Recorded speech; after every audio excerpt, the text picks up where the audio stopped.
Welcome to Equipped for Ministry, presented by Big Woods Bible Church. Our hope is to equip the saints for the work of ministry by talking through common questions Christians ask. We hope you find this discussion to be helpful in the ministry God has called you to, but now, let's get equipped for ministry.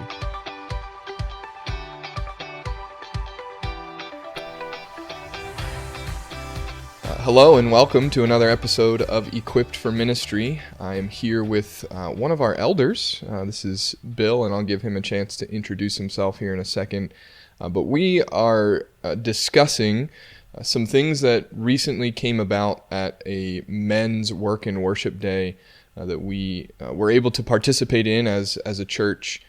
And so, ladies, before you click off, I do just want to just let you know the three audiences that we have in mind here. Firstly, I think this could be a good place for men who are there to get a refresh of what was discussed.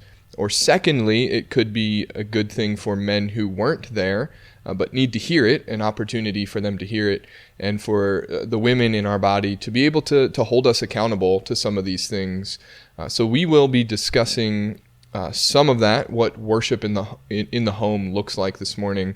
And so I'm here with, as I said, Bill.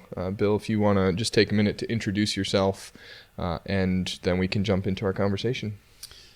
My name is Bill Newman. I'm an elder at Big Woods, and my wife and I have 4 kids, and we're seeking to do this whole thing better every day. Yeah. It's not perfect. Having Right. kids is not a perfect science. Yeah, and so that's even part of where we wanted to start to say, as we discuss, what worship in the home looks like, I don't think either of us would sit here and say, we've got it figured out.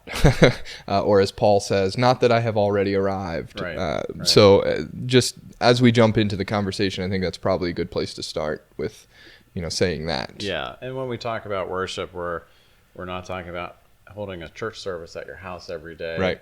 Or, when our kids were little, they would set up a little podium and imitate Pastor Tim.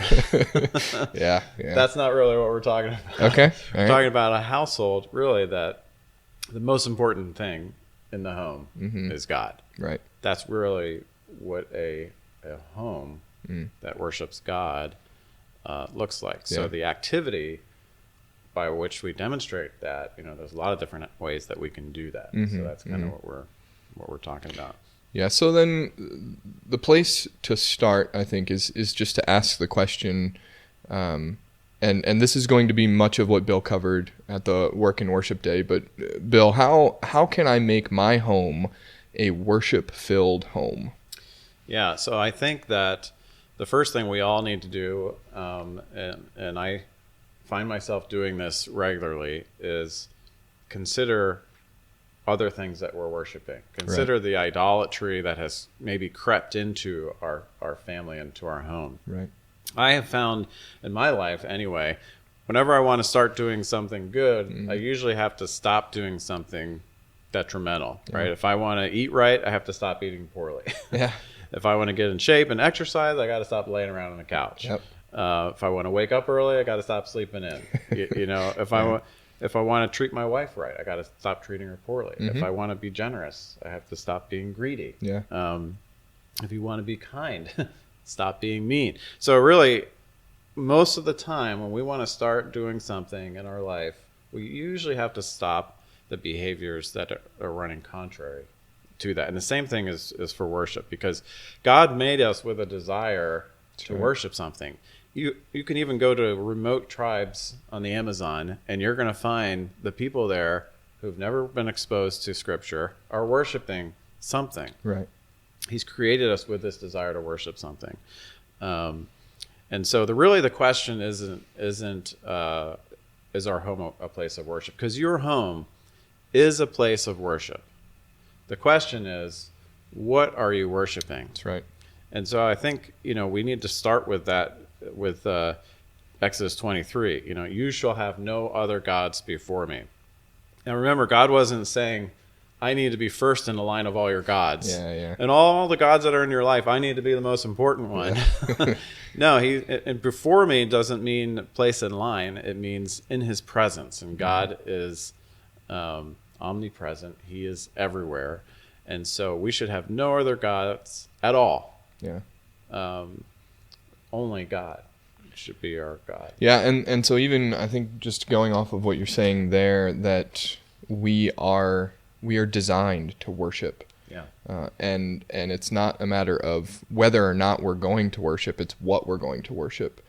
And so maybe you could help us identify some things that if we're going to start worship in the home, what are even some biblical examples of what, those who have worshiped other things looked like, and then we can move into more specific personal examples of what we might be worshiping rather than God. Yeah. So we start with there's nothing as important as God. Mm-hmm. And he is the only thing that deserves worship. And he has made that explicitly clear in Scripture. But because we're sinful and rebellious, we tend to worship other things and make other gods for ourselves. I think about the Israelites, right? Right. Now, here's a people who had seen God demonstrate himself physically in view Mm-hmm. in amazing ways. Yeah. I mean, not just parting the Red Sea, but drying the land. They walk across on dusty, dry land. Right. Where they can pull wagons. Yeah. They're not stuck in it. They saw amazing things. And, when Moses went up on the mountain, the Israelites immediately demanded that Aaron make them a golden calf to represent God. And God took that very seriously. His wrath was poured out. 3,000 people died. And I think the main takeaway for me there is that God does not tolerate idol worship. Yeah. It's the same God. Right. 3,000 people died. Yeah. It's the same God today. God is unchanging. Yeah. He's eternal. Yeah. He's immutable. Yep. He's not a different God now than he was in the Old Testament. So his wrath is still waiting to be poured out on idol worship in the same way. Mm-hmm. Sometimes we think because God is so merciful to us and decides in his mercy and grace to not kill us, we think, well, it doesn't really bother him as much as it did back then. Right. It does. It really does. Yeah. And that, I mean, I think we've both benefited from the ministry of R.C. Sproul to hear his presentation of the holiness of God and just how all-encompassing it is.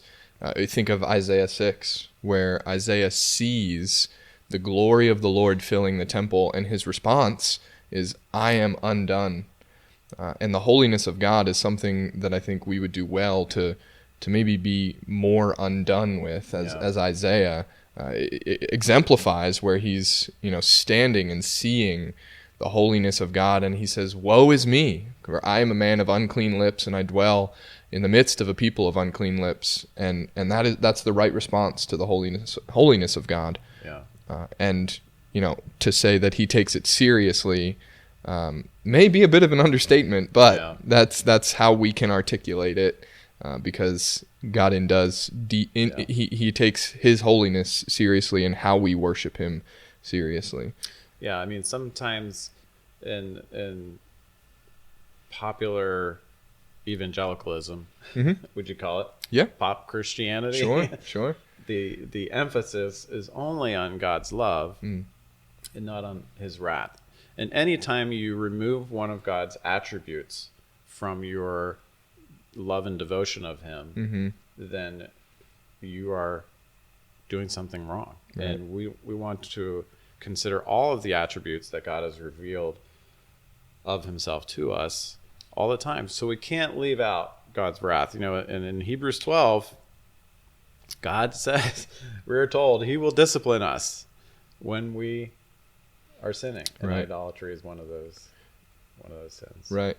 So I think probably in what you've just discussed with the Israelites specifically, it's easy to look at them and say, well, they messed up. Right.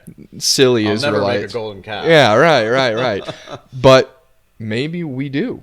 And so in what ways do you think that maybe we're similar to the Israelites, or how can we go about seeing what idols exist in our lives. Yeah, and that's where we need to go next. It's like, and I think our example of the Israelites continues because the Israelites were heavily influenced by the nations around them. Right. And they had a tendency to want to mimic the nations around them in their idol worship. Right. And God dealt very seriously with that. I mean, to the point of all the Israelites were captured as slaves and hauled off to another land. Right. And so I think we do the same thing. We allow the culture around us to influence what we worship, and we're doing it. So I have a few here. I think one of the big ones that sneaks in is basically appearances, how we look. Even as Christians, we care sometimes more about how religious we look right. than what's in our heart. And the idol becomes appearing Christian or Christianese or being religious. You know, you see in Acts 5, Ananias and Sapphira were killed. They weren't killed because they didn't give all the money. Yeah. They were killed because they were worshiping themselves, and they were so concerned about the appearance of themselves more than they were about God. So self-worship, appearances. A worshiper of God is concerned about God's glory, not his own glory. And I think many times, we get sucked into being most concerned with how we look, our own glory, even with our kids. Yeah. Sometimes we're more concerned about the reflection that our kids have on us than we are about our actual kids. Yeah. That can be that idol worship sneaks in there. Right. So, and this is maybe more of a personal question than something that may be beneficial to everyone. But how you've just mentioned kids. I've got 2 for now, and am in the process of trying to go about creating a home that is full of worship and right worship directed at God. So I think probably what we see in culture today is an emphasis on kids, their success, and setting them on a good path and all of this. Yeah. How could I go about the process of making sure that I'm helping them into a path of right worship? Yeah, because we are discipling our kids in worship. Yeah. You are doing it. You may not be discipling them to worship God and to value God as the most important thing, but you're discipling them in some way to worship something. It's pretty hard to not. And a lot of times that becomes, their own success. And a lot of times we're setting our kids up to idol worship their career and personal success for the rest of their life because we're letting their sports schedule run our whole family. Right. And it's very obvious to everyone in the family that the scholarship or the athletic achievement is the most important thing. So there's little ways that kind of subtly creeps in there where we start discipling them into idol worship. And so we have to kind of, look out for that. I think first we want to recognize like what other things are we discipling our kids, and even appetites. Philippians 3, as I have often told you before and now tell you again, even with tears, many live as enemies of the cross of Christ. Their destiny is destruction. Their God is their stomach. Their glory is their shame. Their mind is set on earthly things. It's this whole thing of where's our mind set? Yeah. Where are we? I think it starts very simple. Where are we leading our family to have their mind set? Is it on earthly things? Yeah. Our own fleshly appetites. It's not just a food appetite. It's Yeah. appetite for earthly things.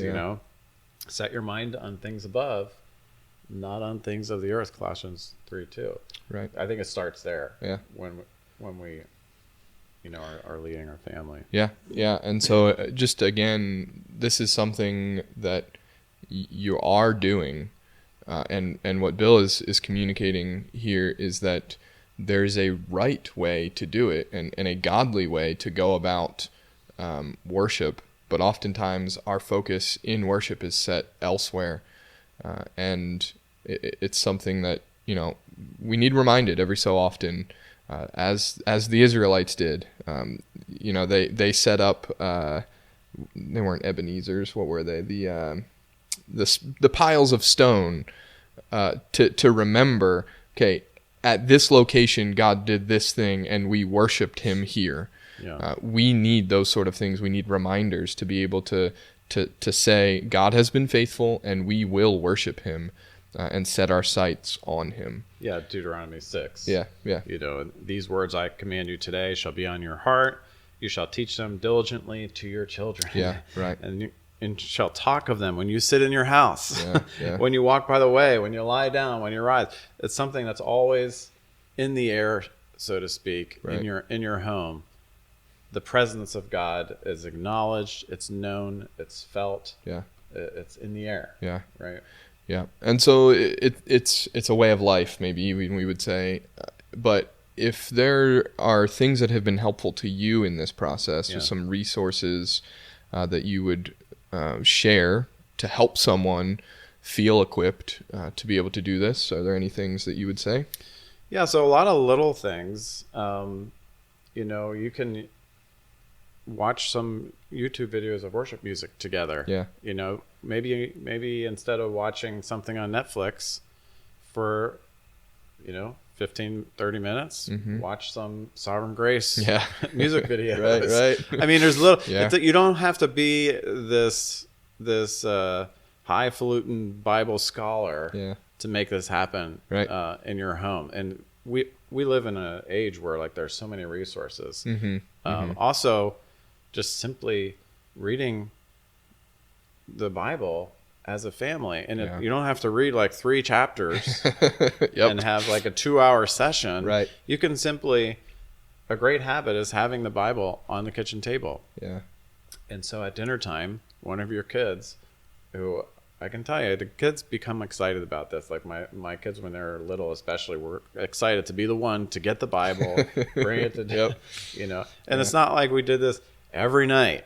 You're not going to turn your home into a seminary, but you can do little things like that. Read a couple verses and talk to them. We also have there's also so many resources that have been developed to help parents do this. Aaron and I were just talking about the ABC Bible verses. Yeah. There's a little book. I think you can probably get it for $5 on Amazon. Probably. But explain what this, because you're going through this now. Great for little kids. It's one of our bedtime books, and it's just simple to open it up and pick a letter or go through A to Z, and it tells. So it starts off. So for instance, the letter A, the Bible verse is Proverbs. Is it 13:13?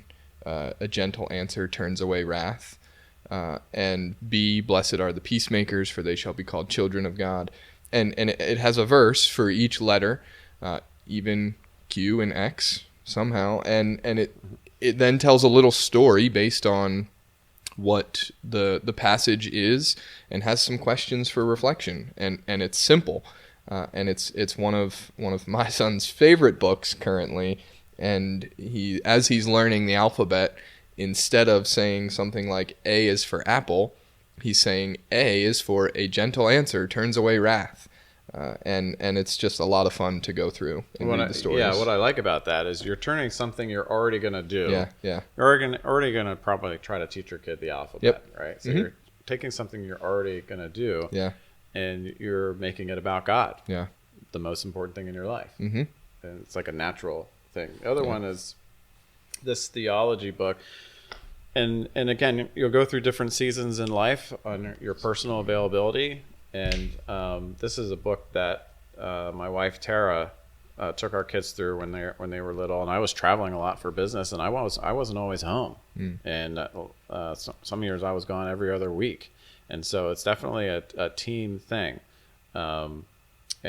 And she took them through this book. Basically, it's theology for kids. Yeah. He also has one that we have. It's a commentary on the Psalms written for I think 8 to 12-year-olds. Okay. And it's really good. I've read through it, but not quite where we're at now as a family. Marty Machowski has another on the Psalms. Yeah, Yeah. and it's under a similar title, Okay. Theology. Yeah. Yep. And then another one is the Children's Story Bible. This is great. I think if you have a wide range of kids, like at one point we had kids from 3 to 12 years old. And so we needed to do something that was kind of that they all could get a little bit out of. So the Child Story Bible is great because it goes through the Bible from Genesis to Revelations, but in picking out the stories, and it doesn't pick out the stories in a way where we're trying to emulate the characters of the story. It picks out the stories in a way that it shows what the story reveals about God, and that's what the Bible is about. So it doesn't, I would say, it doesn't dilute the truths of Scripture, but it makes it consumable for children. Yeah, and I actually, so the story behind this book is rather interesting as well. Catherine Voss is the daughter of a theologian, Gerhardus Voss, and she basically took the time of family worship that her dad was leading them through as a family and wrote it down. And so that's a pretty neat story, even just behind the book, but we have this resource available to be able to peek in on someone else's process. And I've actually been meaning to order that one, so hope to get into that one soon. Yeah, that's great. Another one, and this is what I'm going through with our kids now. They're older teenagers, and this is Training Hearts, Teaching Minds. It's set up that you basically you do a question in the catechism every week, and it's set up, each week is divided into 6 devotions, Monday through Saturday. In our house, we just do all 6 sections in one day. Okay. But we have a little more time. Yeah, you're on the advanced track probably. Right, and I'm not.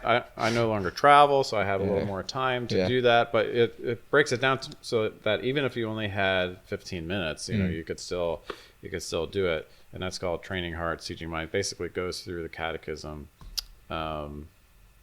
Westminster Catechism. Shorter, probably. Yeah, the shorter catechism. Yeah. So in case you're not familiar with what a catechism is, what the catechism. It's an ancient teaching method, just question and answers. And I found this to be true. I have a 2.5-year-old, and he's full of questions and only, becoming fuller with questions. And so it takes that teaching method and applies biblical truth to it.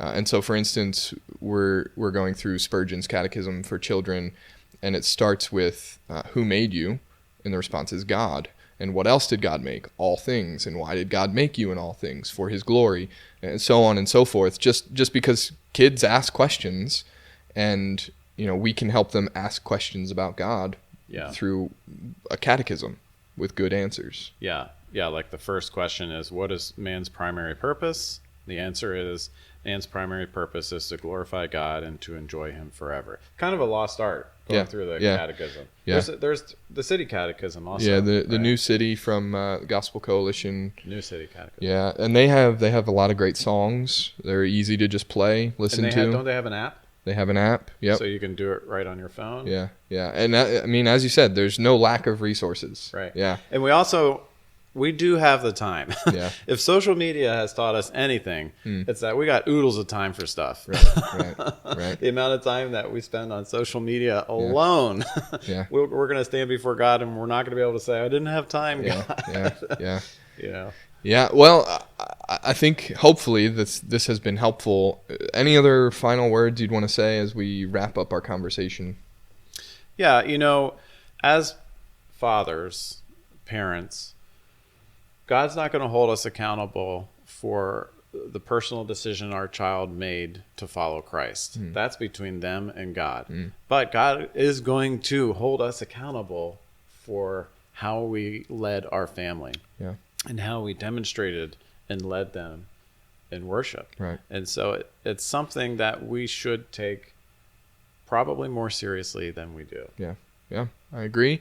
And if you have any further questions on this, please feel free to reach out. Again, my email is aaronb@bigwoods.org. And we hope that this will equip you for ministry and worship within your home. And appreciate the time that you've taken to listen. And we will see you next time.